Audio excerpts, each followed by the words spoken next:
I have decided to do a reaction video to SoulBreezy's video from 2019 about his idea for replacing borrowed power. Borrowed power needs to be changed, and even the WoW dev team realizes it, so I figure batting around and discussing concepts for how to replace borrowed power is a smart idea. I am releasing this at the same time I'm releasing a more concise video summarizing my own idea. The thing about making videos about these kinds of ideas is, the longer the video is, the more examples and illustrations you can include in it, and the more you can go in depth. But the harder it is to capture and hold attention with a longer video.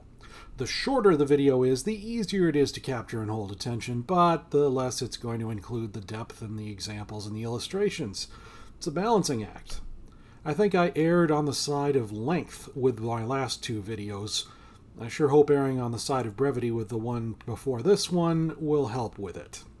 In any case, SoulBreezy's video is over 20 minutes long, and there was something that Bellular said in one of his clip videos that caught my attention.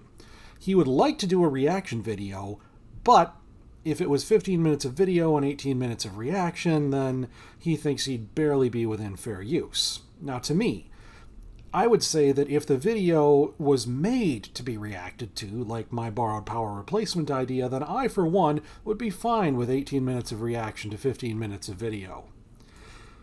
I just wish he'd react to my video. That would be so cool. It would probably even get the developers' attention. Anyway, it might be easier to watch this if I kept this video shorter, so instead of playing SoulBreezy's video and pausing it and adding in my own commentary as I go, I'm going to try just having a link to his video in the description and basically just have a highlights reel about what caught my attention and got me thinking, and when in his video those moments are. Now, he begins with a lot of context about what needs to happen. From the 1 minute 30 second mark to about the 2 minute mark, he talks about talent trees versus talent grids and how grids are not a place where growth happens, whereas there was some growth with trees. Now, I did not touch on talent grids in my ideas because I was focused on the number of abilities that are on our spell bars. And talent grids have a way of drastically changing the count of spells on our spell bars, since the same row can have either passives or new active abilities. In the most extreme cases, like Windwalker monks, as few as 0 or as many as 6 new abilities could be added to a spell bar by talents. So talents was just a can of worms I didn't want to open with my concept. I was trying to keep my concept simple. And yet I still got about 50 minutes out of it. Anyway, that's not to say that rethinking talents is a bad thing. It is not. A customization system that tells a story like the one that SoulBreezy is going to propose is a good thing. And it's better than what we have now. And SoulBreezy mentions that the old talent tree system from Cataclysm and prior did tell a story of character growth, and talent grids don't. I agree with him. At about 2 minutes, he talks about borrowed power. Classes feel inconsistent as spells get pruned and added, talents don't do much for customization, and borrowed powers don't count as long-term character growth. That's a problem with borrowed power that I hadn't really considered. I focused on the emotional impact of losing it. I focused on how borrowed power papers over class design issues, and how borrowed power systems encourage complexity that causes so many problems. But he's definitely right, that borrowed power takes away from long-term character growth, and our characters should be growing. For all the adventures that we've got going on in World of Warcraft, here, there, and everywhere.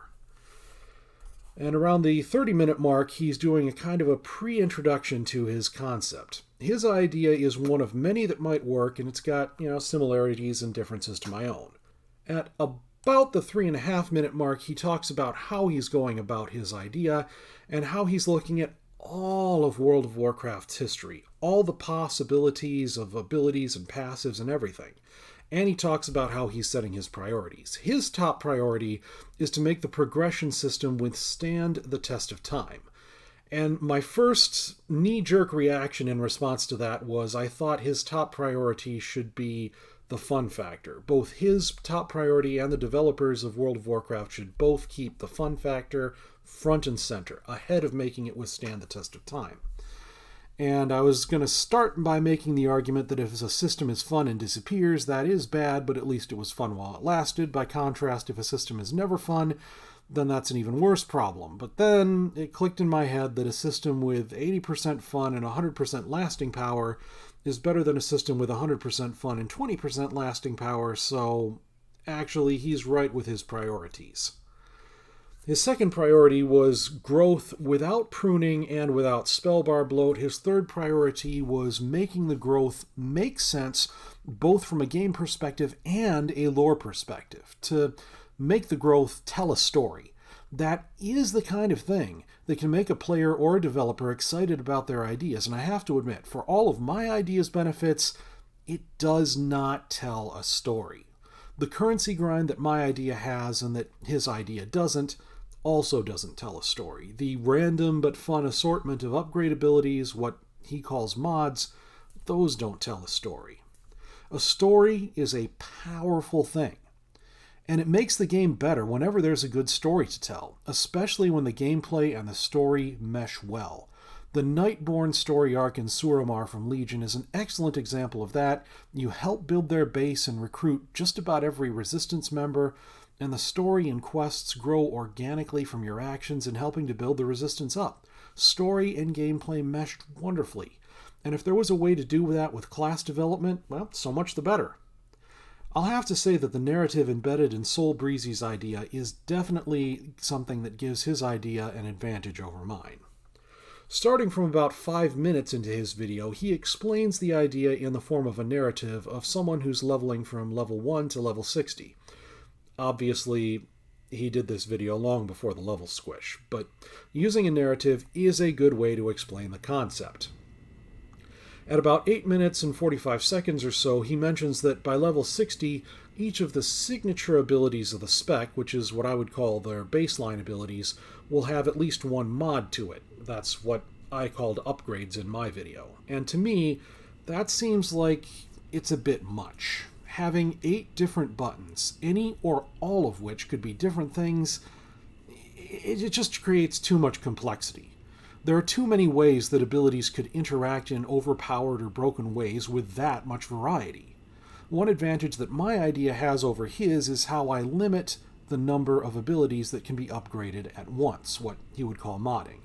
The limit in my concept was 3. That way, no more than 3 abilities can interact at all, and it'll be easier for the developers to isolate ways that they could interact in broken or overpowered ways. My system and its abilities are easier to balance than his. My first thought was that his idea could have the same limitation tacked onto it, but as SoulBreezy's video goes on, his trick for adding passives into the customization comes out around the 14-minute mark or so. Basically, having 2 or more specific ability mods at the same time would give your characters a passive. That's a really interesting concept, and what I like most about it is that if a World of Warcraft developer actually took his idea as is, then they'd need to think about how these mods can interact with each other in order to figure out what kinds of passives they should add. And thinking about that interaction would also get them thinking about how the interactions might become overpowered. The very design of SoulBreezy's idea would aim the developer's thought process in exactly the directions where it would need to be aimed. But if that is how we customize our passives, then adding a rule to the system that limits the number of active abilities that can be modded at any given time would severely limit the number of passives that we could get at any given time. Probably so severely that the concept of limiting the number of abilities that can be modded at once just wouldn't work. There wouldn't be a way to control the chaos with his system the way I had with my cap on the number of abilities that can be upgraded at once. So the only other thing that could possibly be done about the complexity would be to treat the symptoms. The developers would need to be very vigilant about the possibility of overpowered interactions between mods, and they'd have to be careful about adding mods so that the interactions wouldn't become overpowered. Sorry to jump around chronologically, but around the 11-minute mark he shows how the mods can bring back concepts from earlier expansions. To be honest, I loved how glyphs and talents could alter how consecration works, so actually I like seeing just how darn many mods he brings up just for the consecration ability. Playing around with those would just plain be fun, and fun is the most important aspect of any game. Around the 18-minute mark or so, he mentions that his idea looks a lot like the Diablo 3 runes, and, well, I agree. My idea does too, and I don't think that's a problem for his idea or for mine. At about 18 minutes and 45 seconds or so, he talks about classes that don't have a level 1 to level 60 experience like Death Knights and Demon Hunters. I didn't realize it at the time, but my idea had a solution for them that his idea didn't have. My idea just plain ignored the leveling experience through previous parts of World of Warcraft and instead focused just on the leveling experience through the expansion that introduces the upgrade abilities. It's while you level through that expansion that you gain upgrades and slots for expanding them. And there'd be maybe 5, 6, 7 upgrade abilities instead of the dozens that his idea would have necessitated by level 130. On the one hand, his idea focuses on the whole leveling narrative of a character's whole progression from all the way back to level 1, right up to maximum level, and that would create a good narrative of progression for whoever levels an alt.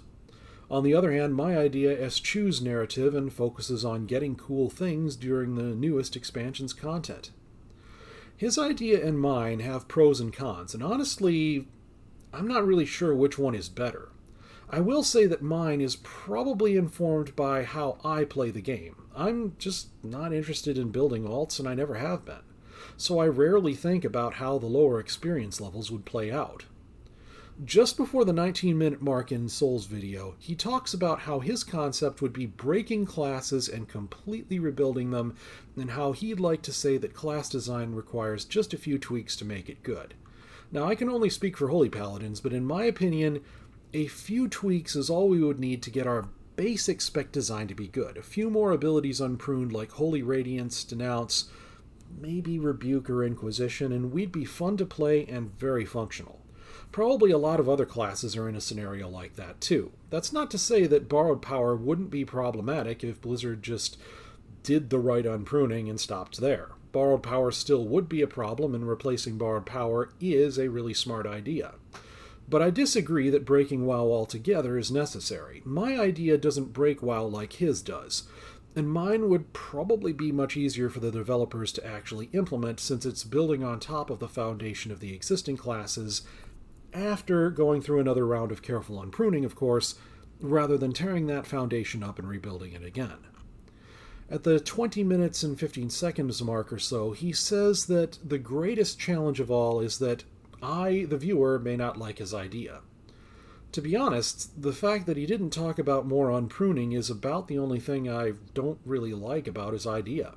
There are aspects of his idea that look to me like they'd put extra burdens on the already strained development team, so they'd be less likely to get implemented. But if his idea went in pretty much the way he said it would, my only complaint would be if I don't have Holy Radiance, i.e. a group heal with no cooldown, and Denounce, i.e. a ranged damage ability with no cooldown. If I didn't have those on my spell bar, yeah, those would be my complaints. Of course, with the sheer variety that his system would call for, it's likely that Denounce would come back, possibly as a mod for Judgment, even though I'd rather have both Judgment and Denounce on my spell bar at the same time.